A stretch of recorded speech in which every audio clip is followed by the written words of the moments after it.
Welcome to the podcast, Lauren. Can you share with everybody where you're from, what you do, what your business is?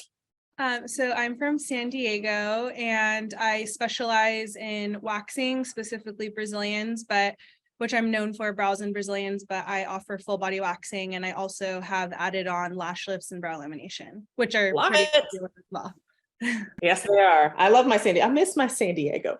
Okay, so when Lauren applied, I'm just going to read what she put on her application so you guys have context of what we're going to dive into. And she said she's had her business for 8 years. That is incredible, by the way. You've survived a pandemic, and she's built a very steady and loyal clientele. Her income is consistent and continues to grow each year, which is amazing, especially as inflation comes in. And then your biggest obstacle is really what's next and expanding and hiring and growing beyond just you being the service provider. It sounds like you don't know where to begin, and you're just in periods where you're like super inspired and then you get overwhelmed and continue to kind of get it off track. Does that sound fair? Yes, yeah, exactly. So kind of talk to me about, you get inspired and kind of where you get off track when you are in the moment of inspiration and then you kind of lose it. I think for me, I get overwhelmed, or I think I look at my life and I know, okay, this is where my life is transitioning into. I started my business when I was like 21, 22. I now just turned 30. So I'm kind of like, do I want kids? Do I not want kids? Just the next phase in life. And so as much as I love my studio, I'm not necessarily looking to hire to completely remove myself, but I think more just to have a little bit more time away if I need it as I'm transitioning into the next phase. So I feel like I am like, okay, I can do this. I'm going to hire someone and, see how this goes. But then I think I'm definitely like a perfectionist to a fault. And I think I'm so scared to kind of like fail or not be a good leader that I'm like, okay, I'll just do it myself. And then it's just like that never ending cycle where it's like, I'm okay. But then I feel like I am capable of more, and I do want to have a team because working alone I'm grateful for my clients, but it is kind of like isolating as well. So I think just different aspects of having a team, having a little bit more work-life balance, quote unquote, and just to kind of transition into the next phase. But yeah, so when I do think about hiring someone, I think I just get overwhelmed with just what comes with it all. Because I know that obviously I know how to run my business as far as I have so far. And if it's just on me, then if something happens, then it's just on me. I don't have to necessarily, it's not affecting anyone else really. Yeah, big responsibility when you hire team members, of course. All right. So a couple things that we're going to kind of dive into. Talk to me about the work-life balance. How much are you working now? So I work 5 days a week, and then typically when I'm here like 9:30 to 6:30. So it's a full day. Okay. And what about that does not feel like there's a work-life balance? I feel like because I'm so busy in the treatment room, I think I also just it doesn't give me an opportunity. I feel like when I'm off work, I'm like, okay, I'm off work and I don't want to do anything. Whereas I feel like if I maybe had a little bit more time while I'm at the studio, not in the treatment room, I could focus on like other things as well. Like what? Like figuring out how to grow the business more instead of just being in the treatment room and focusing on taking clients. Yeah, working on the business aspect rather than just in the treatment room. Yes. Is that what I'm understanding? Yeah. Okay. Yes. So what's stopping you from doing that now? I think just like the fear of, I'm like, I don't know, like, how do I draw up an employee contract? Where do I even begin looking for? Right. So you have those questions, but what I'm understanding is you're not creating the time to go find and figure that out or learn how to do that. Right. Right. So what's stopping you from creating the time to go figure that out now? I think myself. I Well, think like just yes. Yeah. But what is it about yourself, or what are the thoughts that are you're working 8 hours a day? It sounds like pretty much in the treatment room, 5 days a week, and then you're exhausted and tired and don't want to focus on work afterwards, which is totally normal, right? There should be where you shut off business mode and just go into Lauren mode. Right. So why are we not creating the time during the working hours to do those things or work on the business instead of just in it? I think I just have not I just haven't made that active choice to carve out time. So You kind of- have made the choice otherwise. yes. You are making choices, right? You are Yeah. but why are we choosing just to work in the business and not on it?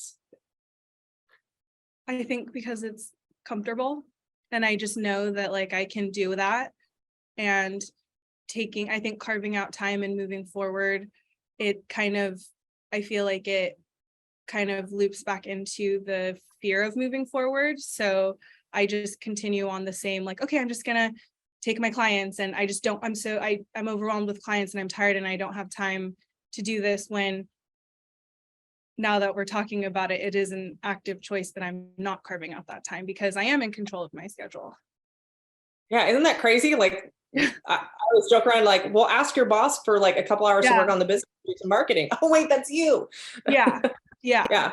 So let me ask you this. If I said, okay, next week and from every week forward, you're going to have 2 hours a week during your 9 to 6:30 work week that you're going to focus working on your business, what comes up for you?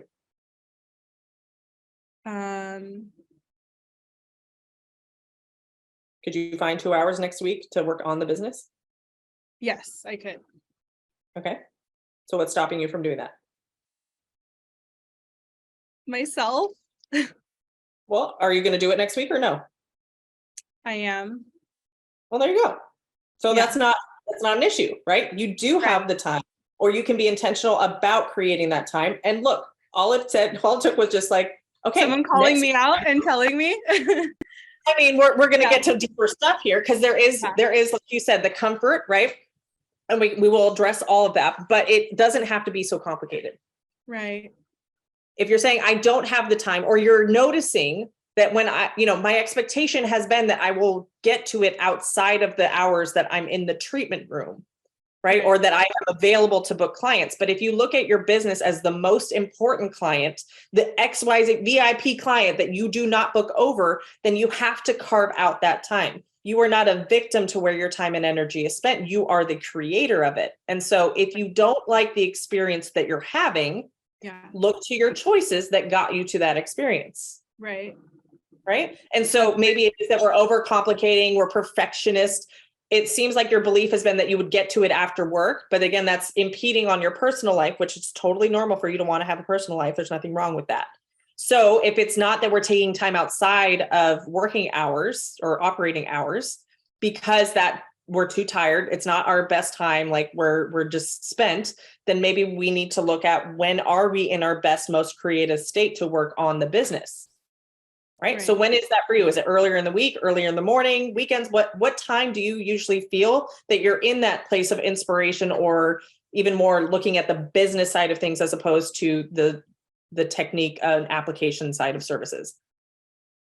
I would say if I were to do it in the morning, I'm like a morning person. So I think I'm fresh. So being intentional about making that time and giving myself that 2 hours before I start my day. Because I think that's what happens is I'm like, okay, I'm going to get to it. And then after a full day of clients, I just, we give and give.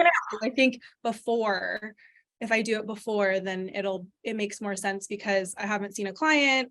I haven't absorbed that client energy or given energy. And so it's like, I can kind of like, I'm fresh and I can focus on what I need to.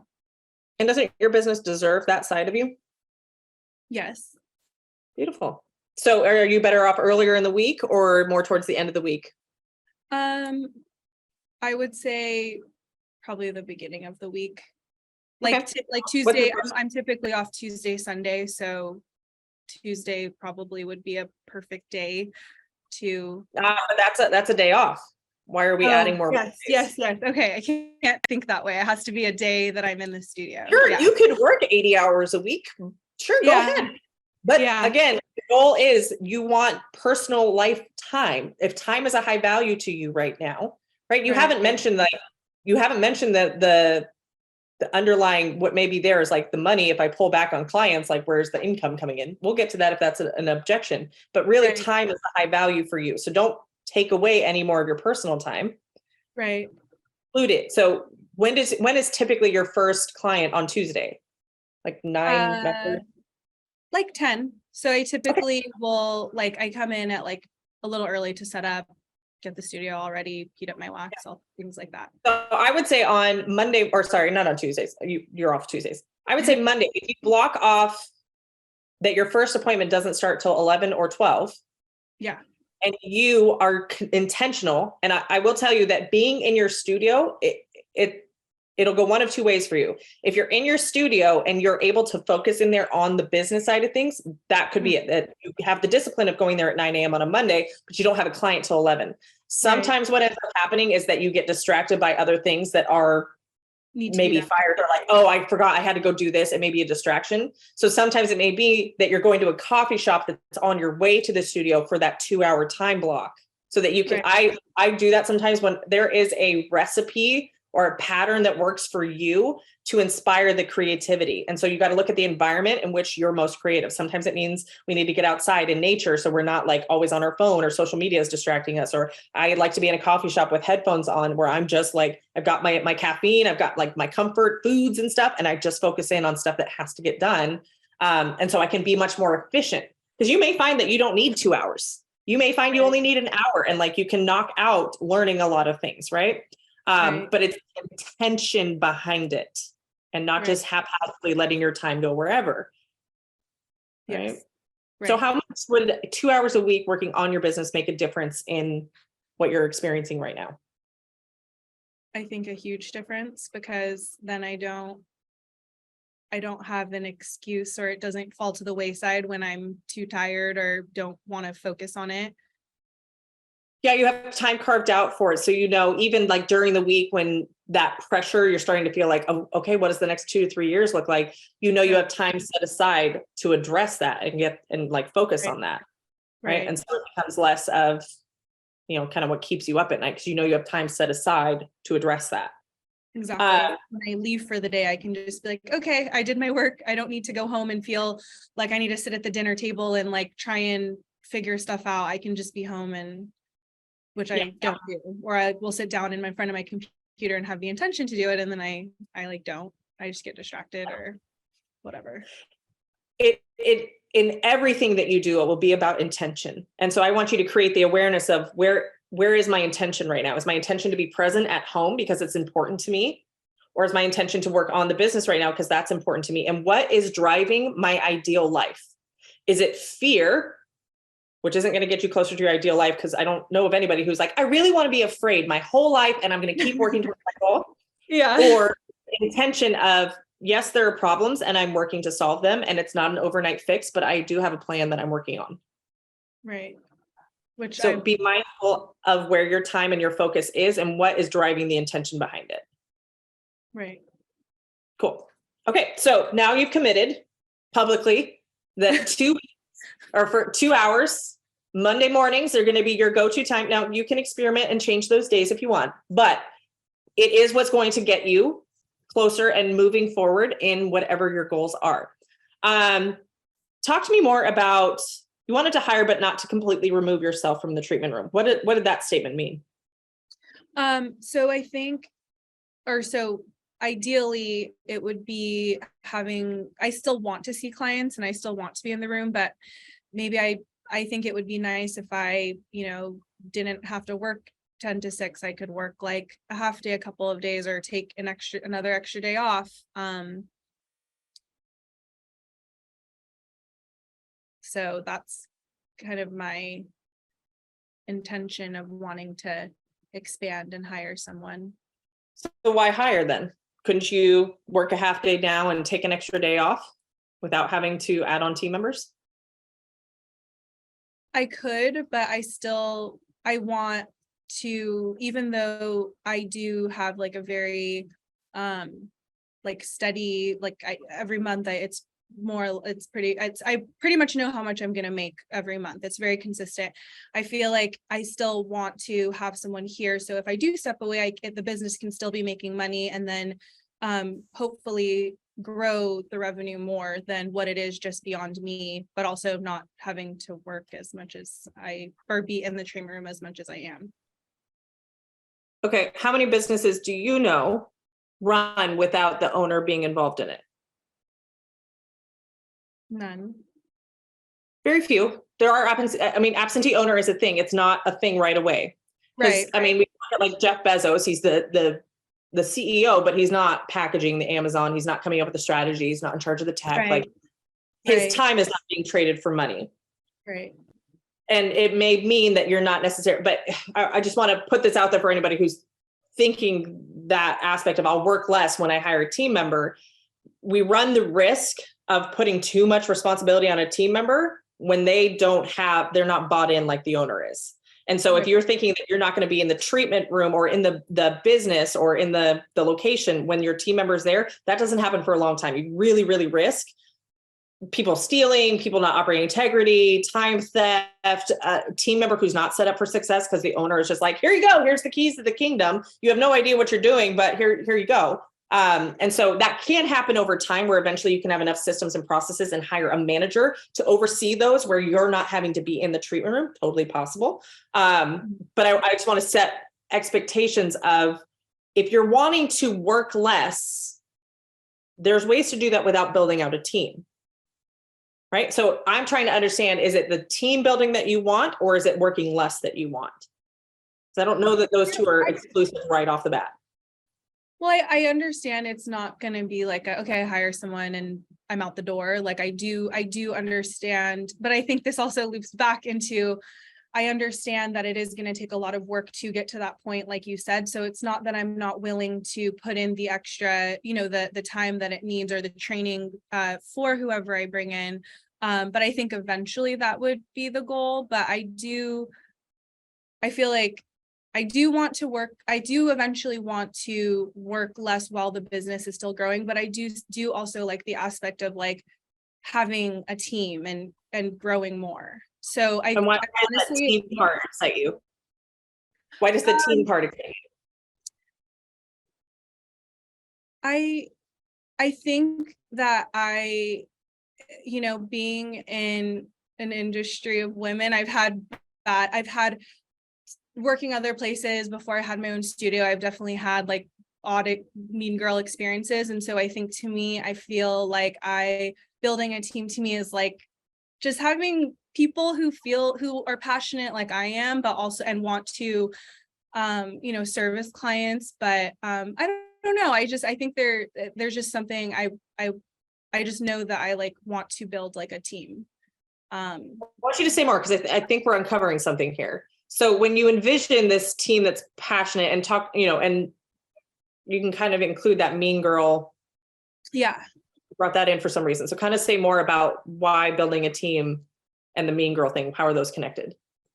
I think it's like in the some of the, not every place I've worked and some of the experiences I've had, just it can be like competitive or mean or catty. And that's like a big reason why I kind of started out, like I branched off in my own, because I do love what I do. And I know there's other estheticians who, some who are my clients who I've met who are in the industry who, we can like encourage each other and chat and, talk about things. And I just think I would love to build a team of other estheticians that kind of we're all here to like service our clients. We're passionate about waxing or brows or whatever we're doing.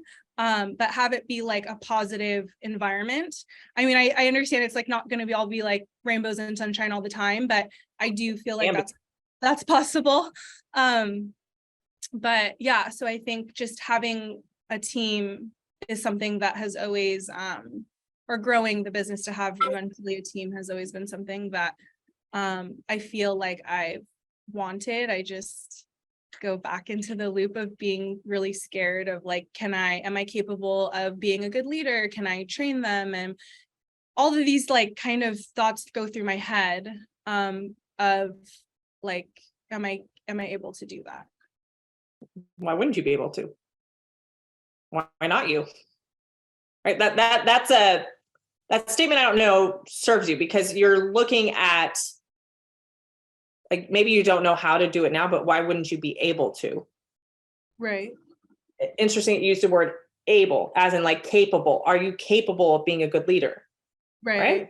Why wouldn't you be a good leader? Right?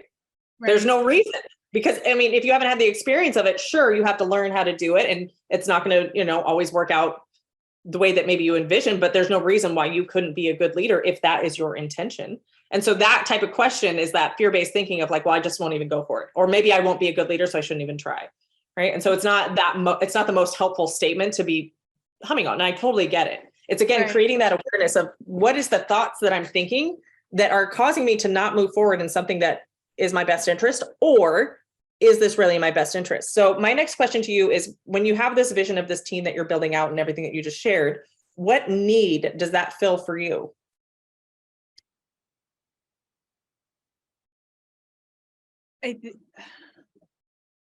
Oh, she's getting the tough questions now. I love it. I love it. Well, I don't want to just like say something like just to say it. I'm like really trying to process what you're saying so I can how does that Thank you. I appreciate that. I don't want the cookie cutter answer. I want the authentic answer. I don't know why I'm getting like, yay, we've hit the emotion. This is a beautiful thing. She just teared up if you couldn't see it. It means we're hitting on something. Let me ask you this. How is your personal life? How are the relationships in your personal life? I mean, I definitely have an amazing supportive husband who's great. I think a big part of also growing the team that will do something for me is that it's just having like a team of like-minded women. I think being a woman and having real meaningful relationships can be really difficult. So I think that I think that's why the appeal, or why I kind of feel like I want to build a team. It's because I just want to kind of like, find other people who maybe are the same way. And I love, and my clients are I love my clients and I love connecting with them. And so I think a lot of it to me is not necessarily like, I can train anyone to maybe do the technique or, but I think the personality and having the same kind of care and like, I don't know if morals is the right word, but I don't know if morals is the right word, but.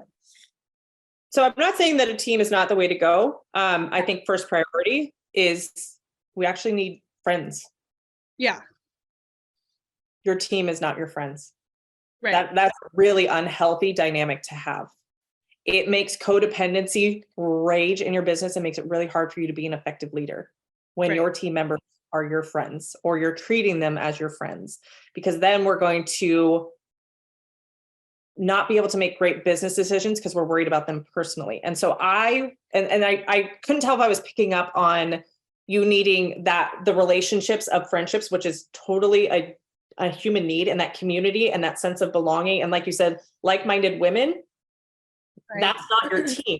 Your team is not like-minded in the ways that I think that you need them to be. Your team is the production of the results and the experience that the business can get, and the scalability and the growth from there. Yes, you will care about them as people. Yes, you will be friendly with them. But it's not those that are looking out for Lauren. When you started getting emotional, I knew there is an emotional relationship that you're lacking, that you think a team is going to get you, but it's actually, you have emotional needs.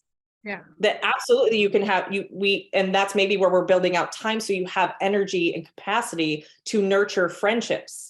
It's very, very common when we're business owners, especially women, that we try to mix a lot of that with our clients, but they're not really friends because it's one-sided. It's transactional. It's not reciprocated. Right.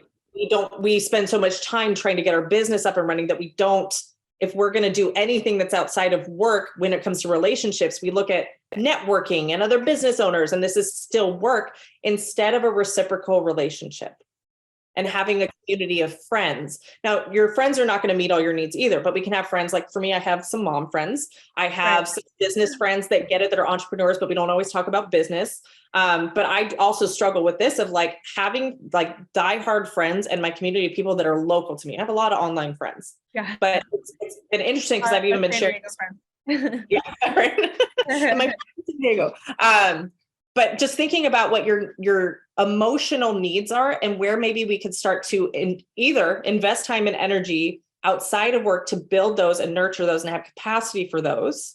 So when I'm talking about you maybe pulling back on some time to in work to free up time for you to go do those things, then we can look at the opportunities to hire a team for the purposes of growing and scaling a business without you trading time for money. Yeah. Right. When you said you didn't want to get out of the treatment room, when I'm looking at it from a business perspective, I go, but you're losing out on sales and growth when you're tied and stuck in the treatment room. Because that same hour of time, how much do you charge for a Brazilian? 60. 60. And then how long is that service? 30 minutes.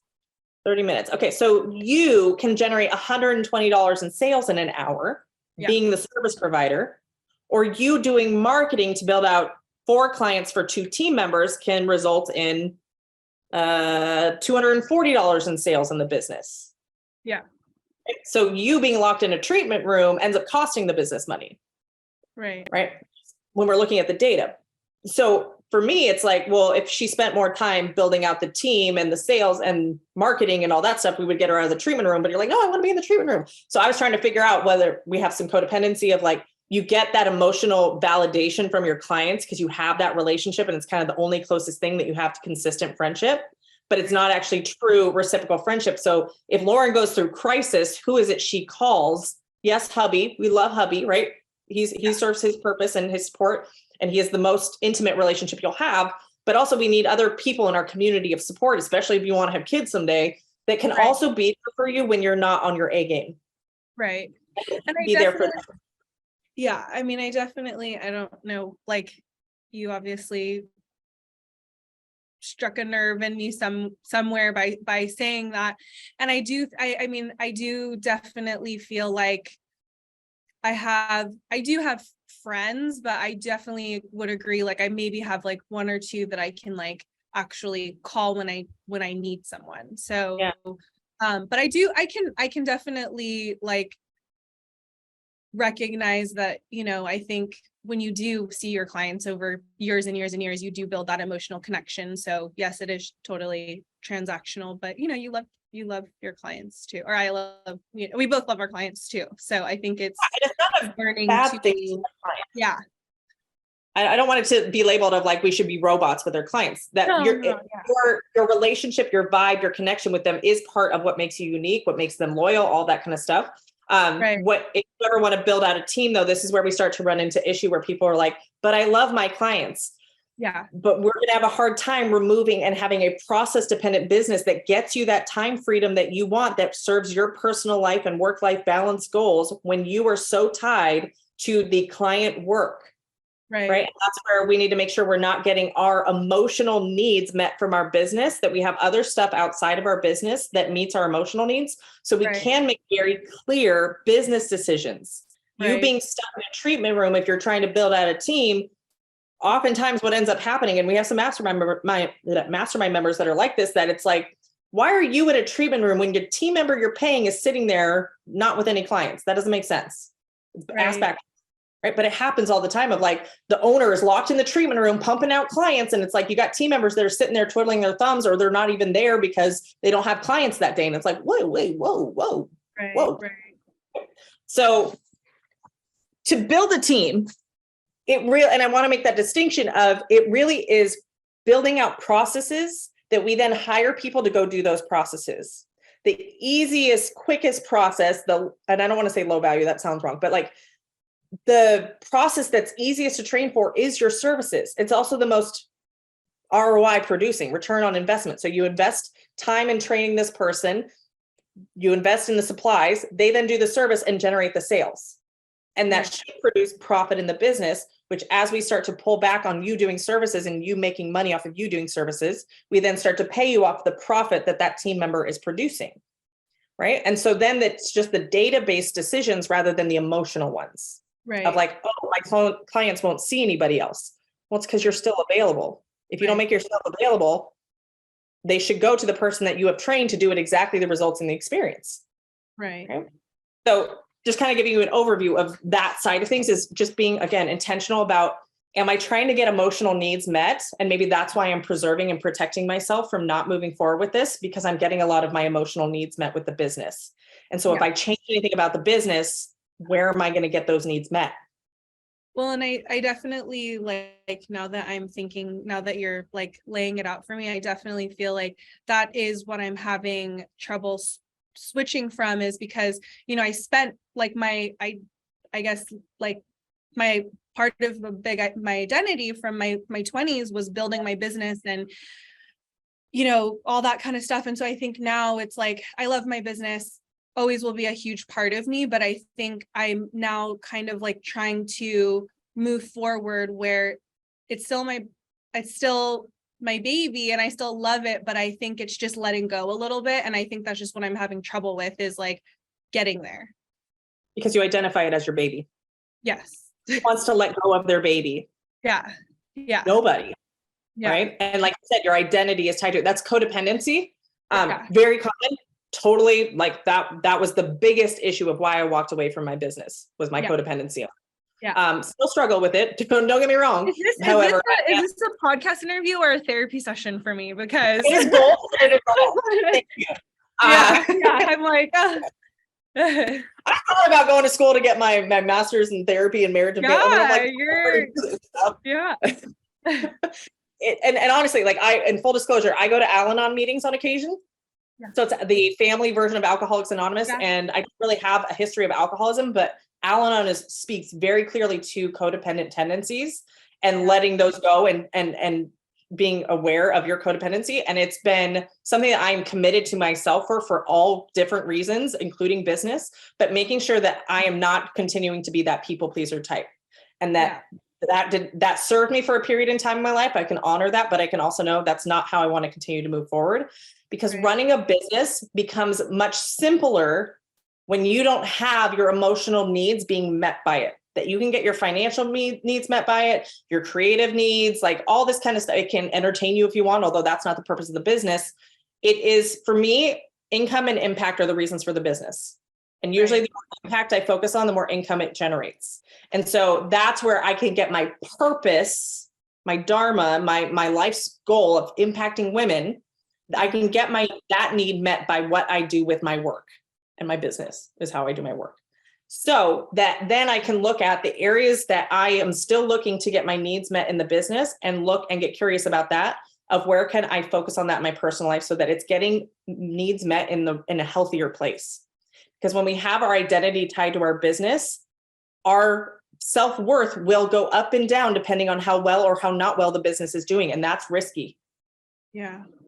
That is why I got depressed. Well, not the only reason, but a very large contributing factor. That is also what kept me from finding solutions and taking action in my business that was going to get the business out of that place that would make me feel better. But it has a compounding effect where it's just like the worse off the business is, the more you spiral, and then you can't make good decisions, and you're making it from fear and scarcity and like, what does this mean about me if I do this? And you have to detach yourself as the human that runs the business and just be Lauren, who also happens to run a business, and we put on our business owner hat. Yeah. And I make decisions as a business owner. And for me, what helps with that is data-based decisions, because the data will tell me where the gaps are in the business, or where the business needs cash flow, where the business needs more clients, where the business needs more marketing, where the business needs less operating expenses. Those are very clear decisions. And then my resistance or hesitation to make those decisions is my work to do as the human that runs the business, because the business is telling me exactly what it needs. Right. And this is ultimately, have I shared this on the podcast yet? I don't know if I've shared this on the podcast yet, where I ended up firing my best friend in the worst possible time.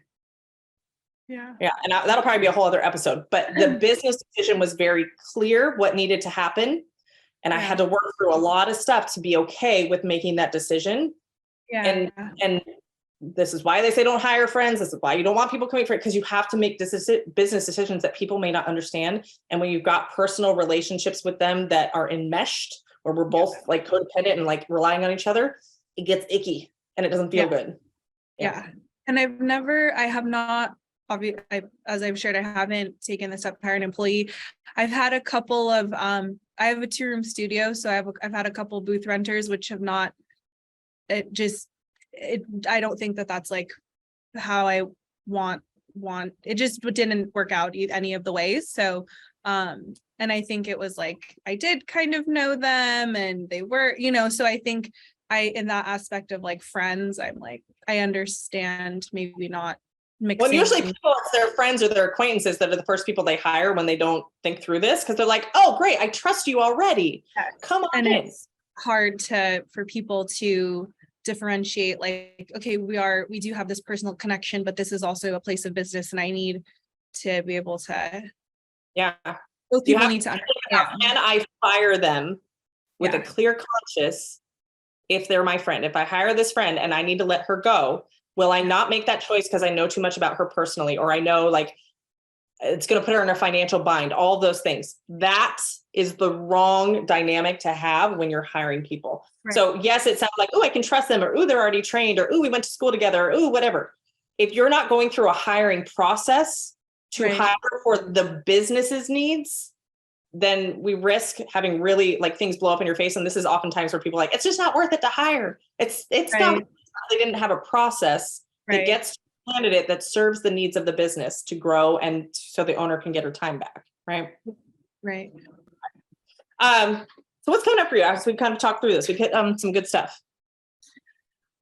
I think it's just things that you have told me are things that I definitely work on in my with therapy that I go. So it's just, oh, I didn't realize that this also transferred into my business. So I think it's very like eye-opening when you kind of just like tell me straight. And I like that, where you're connecting these things and you're kind of showing me, like, you're basically telling me like it's not happening not because you can't or because it's not possible, but just because I'm stopping myself from it happening. And I'm almost kind of like, and I think, and that's kind of what I was saying when we were talking about in the beginning, is it's like I want it, but then I just get so overwhelmed and I start to spiral, and I just don't know. So I'm like, okay, then I'm not going to do it. And then I'm sad because I'm like, okay, business is great, but I know that I need more, or I want more. I want something different. I want the business to grow.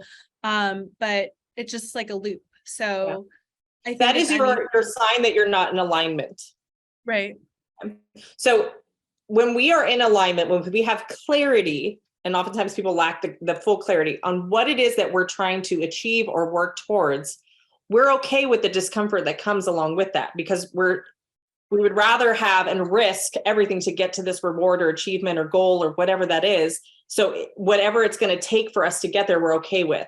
And so that's kind of where, when we self-sabotage, or, we don't do what we think we should do to get to what we think we want, it's not that perfectionism, all that, it's the safety mechanisms your brain puts in place because there's an obstacle or limiting belief that's holding you there. And either we're not clear on what it is we want, so we're okay with getting out of our comfort zone because we know we're dedicated to getting to this, or we just don't want it that bad. That it's not worth getting uncomfortable to go achieve this because it isn't really what we want. And so we have to go back to exploring, what is it that I would do, whether I was paid well or not, no matter what it took for me to get there. That's purpose. That's alignment. Right. So when I look at when I started combining business coaching and my love for lashes, but really ultimately empowering women, this is the way in which I do it. If I am arrested, taken to jail for a life sentence, whatever, I will in jail be teaching women something to do to make their lives better. Mindset, perspective shifts, business, whatever, even in prison. Nobody can take that away from me. So I'm okay risking things in business and trying things and getting out of my comfort zone and doing lives and whatever is involved, because ultimately I know I'm here to help women.